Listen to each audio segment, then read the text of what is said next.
नारद जी से इन ऋषियों ने कहा, बोले महाराज कथा भगवान की सदा सर्वदा सुनने के योग्य है। सदा सेव्या श्रीमद् भागवती कथा यस्याह श्रवण मात्रेण हरिश्चित्तम समाश्रयेत्। बोले अच्छा महाराज, ये कथा तो सदा सर्वदा सुनने के योग्य है, लेकिन कथा को सुनकर के लाभ क्या है? भाई लाभ हो तो संसार का मनुष्य इस कथा को सुने। बोले भैया ये कथा पतित पार कथा को सुन ले। बोले ये मानवा पाप कृतस्तु सर्वदा सदा दुराचार रता विमार्गा क्रोधाग्निदग्धा पुनन्ति ते। ऋषियों ने नारद जी महाराज को बतलाया। बोले महाराज जो सदा पाप करते हैं, सदा दुराचार के मार्ग पर चलते हैं, जो अपने जीवन में पाप के अतिरिक्त कोई दूसरा जीवात्माओं का कल्याण हो जाता है। बोले कोई उदाहरण बतलाओ। दिया महाराज उदाहरण कि पाये न के ही गति पतित पावन राम भजी सुनु सठ मना। पाये न के गति पतित गीत गजा विफल तारे गना बैठा जान प्याद गीत जा विफल तारे गना। ना आपके घर में महाराज ना कोई पत्नी है ना कोई बच्चा है। जब नन्हे नन्हे छुटके छुटके से घर में बालक होते हैं बड़ा सुख मिलता है। जब वो लीला करते हैं बड़ा आनंद मिलता है। ये सब भाग्य की बात है। हो शायद तेरे भाग्य में ना हो। ब्राह्मण हट करने लगा। महात्मा जी ने कहा, बोले भैया तू इस जन्म की छोड़ दे, आने वाले 7 जन्मों तक तेरे जीवन में संतान का सुख नहीं मिलता है। बोले सप्त जन्मा विदितो पुत्रो वचने वचा। आने वाले 7 जन्म तक तेरे जीवन में तुझे संतान का सुख नहीं मिल सकता। इसने विचार किया, रे महात्मा जी मेरे 7 जन्म की कुंडली मुझे बतला सकते हैं, एक संतान का सुख भी मुझे अवश्य दे सकते हैं।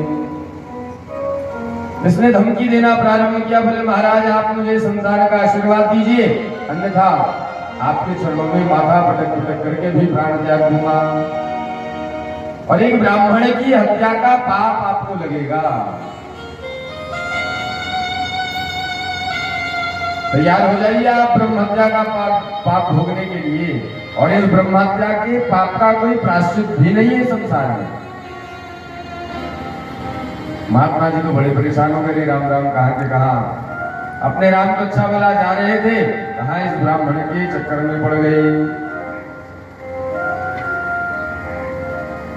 रोने लगा महात्मा जी के चरणों में बैठ करके ब्राह्मण। महात्मा जी को दया आई, झोली से एक फल निकाला और फल निकाल करके इस ब्राह्मण को दे दिया। बोले जाओ ब्राह्मण, ये फल तुम अपनी पत्नी को खिला देना, मुझे भगवान पर पूर्ण विश्वास है, सुंदर कनक कांति वाला बालक तुम्हारे घर में जन्म लेकर आएगा। महात्मा ने आशीर्वाद में फल दिया। ब्राह्मण को बड़ा प्रसन्न हो गया। बोले अच्छा महाराज मेरी गृहिणी फल खाने की तो क्या नियम करने पड़ेंगे, कुछ नियम पालने पड़ेंगे? बोले हाँ, उसे सत्य बोलना पड़ेगा, धर्म कर्म का आश्रय लेना पड़ेगा, भगवान की कथा से प्रेम करना पड़ेगा। विचार किया, रे राम राम हमारी पत्नी के भीतर तो ये सब है ही नहीं। ठीक है महाराज प्रयास करेंगे। महात्मा जी को प्रणाम किया और ब्राह्मण था वो अपने घर चलाया। पत्नी को पुकार लगाई, जी सुनती हो?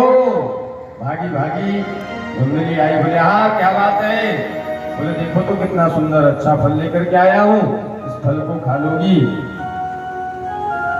तो सुंदर संतान हमारे घर में जन्म लेकर आएगी। अब देवी का नाम ही धुंधली। प्रसाद के भीतर भी इसे विकार दिखने लगे। न जाने किसने फल दिया होगा, न जाने कहां से फल लेकर आए हो। ठीक है महाराज, आप अपने कार्य करो, काम करो, मैं घर के काम धाम से निवृत्त होकर के फल खा लूंगी। दिन भर घर के काम करती रही, लेकिन फल को नहीं खाया। एक पड़ोसन आ गई, उस पड़ोसन को सारा दृष्टांत सुना दिया। बोले देख बहन, मेरे पतिदेव न जाने कहां से फल लेकर के आए हैं और मुझसे कह रहे हैं कि फल खा लो तो सुंदर बेटा घर में जन्म लेकर आएगा। पड़ोसन बहुत अच्छे स्वभाव की थी। पड़ोसन ने समझाया, देख बहन, तेरे भाग्य उदय हो आए हैं। जो संत का प्रसाद तुझे मिल गया है, तू संत के प्रसाद का तिरस्कार मत कर। क्योंकि बहन, बड़ी किस्मत वाले वो लोग होते हैं जिन पर संतों की कृपा होती है। क्योंकि तात मिले पुनिमात मिले, सुत भ्रात मिले युवती सुखदाई। राज मिले गजबाज सब, साज मिले मन वांछित पाई। लोक मिले सुरलोक मिले, विधि लोक मिले वैकुंठ जाई। सुंदर और मिले सब ही सुख, और संत समागम दुर्लभ भाई।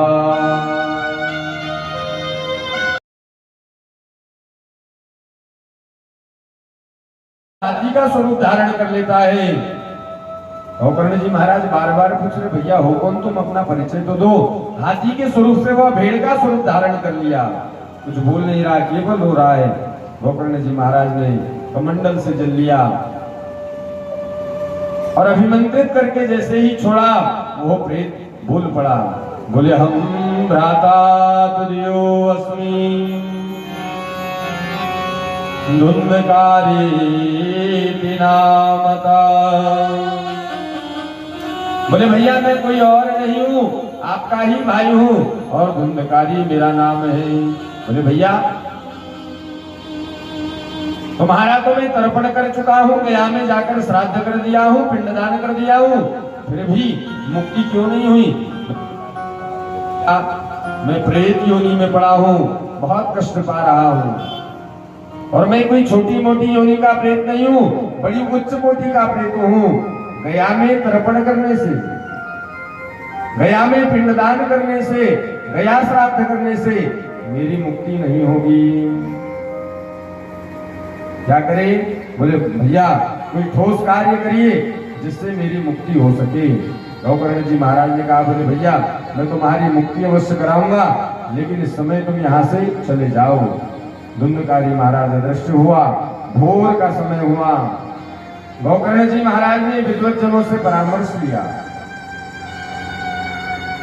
बोले भैया, मेरे भाई की अधोगति हुई है, बताओ मेरे भैया को सदगति कैसे मिलेगी? लेकिन कोई भी बताने में सामर्थ्यवान नहीं रहे। महात्माओं से पूछा, महात्माओं ने नहीं बतलाया। ब्राह्मणों से पूछा, ब्राह्मण बताने में समर्थ रहे।